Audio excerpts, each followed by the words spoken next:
កម្មវិធីរោងចក្រកាន់តែប្រសើរនៅកម្ពុជានៃអង្គការអន្តរជាតិខាងការងារ ILO BFC ជាប្រភពព័ត៌មានដ៏ទុកចិត្តសម្រាប់ម្ចាស់ម៉ាកអ្នកបញ្ជាទិញអាយដាមហេងសួររដ្ឋមន្ត្រីក្រសួងការងារនិងបណ្ដុះបណ្ដាលវិជ្ជាជីវៈបានគូបញ្ជាក់ថាកម្ពុជានៅតែបន្តគាំទ្រចំពោះកម្មវិធីរោងចក្រកាន់តែប្រសើរនៅកម្ពុជានៃអង្គការអន្តរជាតិខាងការងារ ILO BFC ដោយសាររបាយការណ៍និងការវិតម្លៃចេញពីកម្មវិធីនេះគឺជាប្រភពព័ត៌មានដ៏ទុកចិត្តសម្រាប់ម្ចាស់ម៉ាកអ្នកបញ្ជាទិញនឹងធ្វើឲ្យមានការអភិវឌ្ឍកាន់តែប្រសើរសម្រាប់វិស័យវាយនភ័ណ្ឌកាត់ដេរផលិតស្បែកជើងនិងផលិតផលធ្វើដំណើរ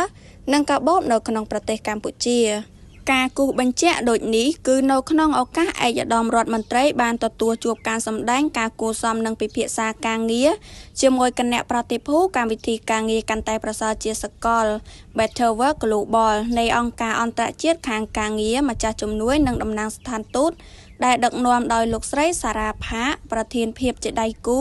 ការតស៊ូមតិនិងផ្នែកទំនាក់ទំនងនៃកម្មវិធីការងារកាន់តែប្រសើរជាសកល Better Work Global របស់អង្គការអន្តរជាតិខាងការងារនារុស្ស៊ីថ្ងៃទី27ខែមីនាឆ្នាំ2025ឯកឧត្តមហេងសួរក៏បានលើកឡើងថាការអនុវត្តការងារនៃកម្មវិធីរោងចក្រកាន់តែប្រសើរនៅកម្ពុជា ILO BFC មិនត្រឹមតែជំរុញស្តង់ដារការងារនៅកម្ពុជាអនុលោមតាមស្តង់ដាររបស់អង្គការអន្តរជាតិខាងការងារប៉ុណ្ណោះទេតែក៏ទទួលបានការទទួលស្គាល់និងការទុកចិត្តពីភាគីនយោជកនិយោជិតនិងជាគំរូដ៏សំខាន់មួយសម្រាប់អធិការកិច្ចការងាររបស់កម្ពុជាផងដែរ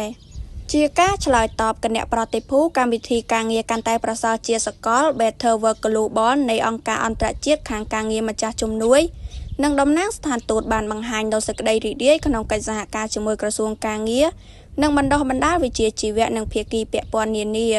ដើម្បីធ្វើយ៉ាងណាឲ្យកម្មវិធីរោងចក្រកាន់តែប្រសើរនៅកម្ពុជាទទួលបានប្រសិទ្ធភាពខ្ពស់